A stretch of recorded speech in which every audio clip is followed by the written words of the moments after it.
Hello crafters, this is Yana Smakula. Welcome back to my channel. I'm so glad you stopped by today. Today's video will show you a simple way to color images using a stencil. Pretty Pink Posh recently came out with a clever new product, a stencil that matches a previously released stamp set. And I thought it was simply genius. Whenever I see a product that can allow me to get more use out of the products that I already have, I get very excited and I immediately want to play.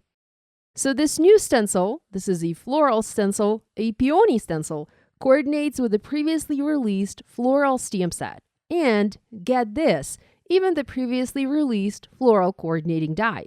So you have three products that work perfectly well together, letting you stretch the use of each product and create more, create differently.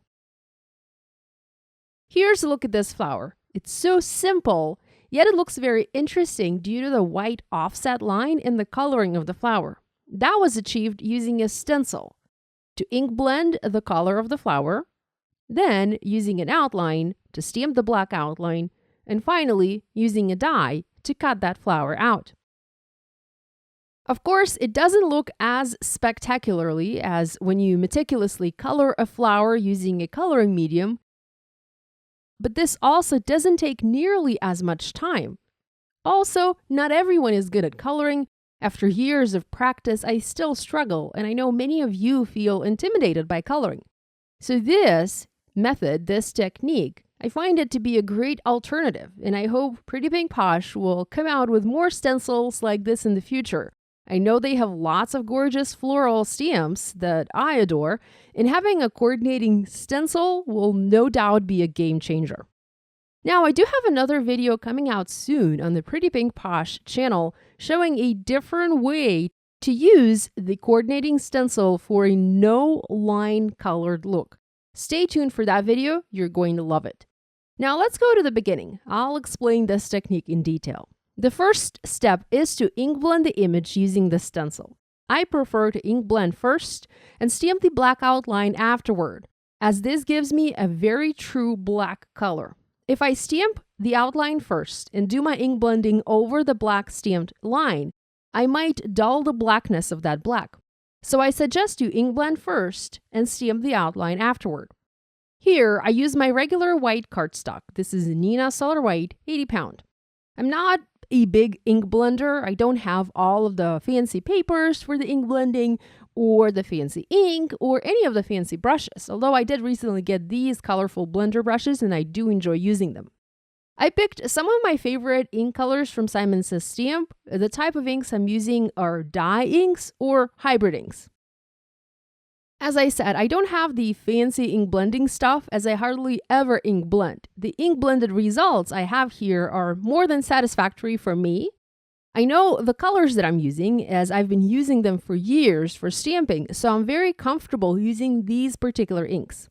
You can get this look with any other kind of ink. I know Distress Oxides, regular Distress inks are a popular choice for ink blending, so I encourage you to use what you have. The brand and the type of inks I picked today were simply picked for the specific color and not any particular ink property. Having ink blended a bunch of images, I used the coordinating dies and cut all of these images out. I kept the negative die cut panel to help me position and align the images in my MISTI to speed up the stamping portion of this process. The reason I cut the images out first is because I wanted to stamp the outlines using the assembly line fashion.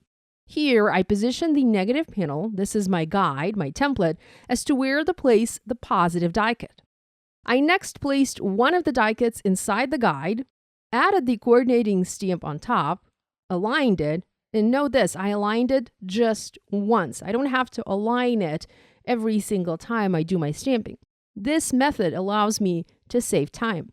And then I used VersaFine Onyx Black ink to do my stamping. I also have a small piece of washi tape here to hold the die cut in place should I need to double stamp the outline, although you don't really need the washi tape. Popping the die cut inside the guide panel is more than enough to hold it in place for the stamping. I picked the VersaFine Onyx Black ink as this is my go-to ink for stamping anything black. I use it for sentiments and for black outlines, and it is my absolute favorite ink pad out there. It is a fast drying pigment ink, so it does need a couple of extra seconds to dry as compared to a dye ink. So I am being a bit more careful when handling the stamped image with my fingers. I don't want the black outlines to smear. I followed the same principle when stamping the leaf outlines. Just line the die cut in the guide panel, layer the coordinating stamp, and stamp away. The trickiest part is actually removing that die cut from the template guide. Sometimes it's just too tricky. Now, I did use all of the images from the stencil for the cards that I have for you today, although I did ink blend, cut out, and stamped pretty much every single image. You'll see that I have peony buds stamped and cut out, but I ended up not using any of them for the cards today. Now, to make the cards I have for you today, I used a black background panel. I love to use black. It adds so much contrast and wow to otherwise simple cards.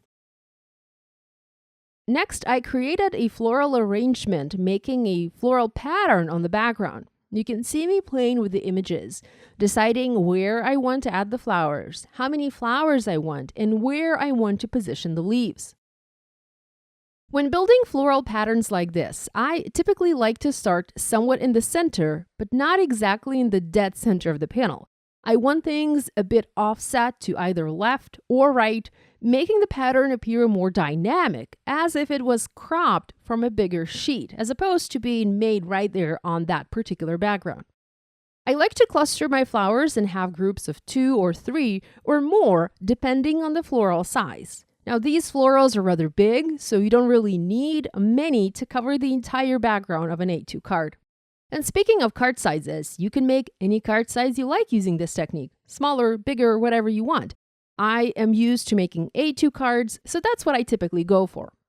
Having figured out the placement, I used a lot of foam adhesive and sometimes glue to stick all of the pieces down. I work in sections, and I would typically foam mount the flowers, but adhere the leaves using glue.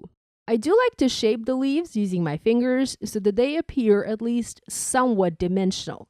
I also like to pop a foam square behind the flowers that are layered one on top of the other to give more movement to the flowers in a way to add more dimension to a section of the flower without giving the whole thing too much dimension. I do love to use a lot of foam adhesive. I know this isn't always ideal when you plan to mail the card, so if you prefer, you can skip all of that foam adhesive and adhere the die cuts flush onto the card, although I do feel like using foam adhesive adds interest to a project. Next, I used my scissors and I just cut the excess pieces off. I actually reused some of those leftover bits on this card to build the layers. It's a good way to utilize some of the scraps. And the rest I just kept in a baggie with my stamp set and the dies and the stencil. I'm sure I'll use them at some point in the future, as these flowers are just too pretty to throw away. With a busy floral background like this, I don't ever want to add a big sentiment on top, as it would cover much of the background. So I prefer to stamp skinny strip sentiments. Here, I just stamped a simple "just saying hello" in black ink on white cardstock. I cut it out to a skinny strip and used foam adhesive to add it to my card. I love the simplicity that this offers. I still have a meaningful sentiment on my card, but it doesn't take away from the background, which of course is the star of the show. If you want to have a big sentiment, you can always stamp it on the inside of the card and have a small sentiment on the outside. Finally, I embellished my cards using the Pretty Pink Posh clear droplets. I added small droplets on the background and also onto some of the petals and the leaves, looking like morning water droplets. These are actually my absolute favorite embellishments from Pretty Pink Posh. These and also the clear sparkling jewels and the clear sparkling sequins. That's it from me for today. Hope you enjoyed this technique. Love you guys, and I'll see you in a couple of days.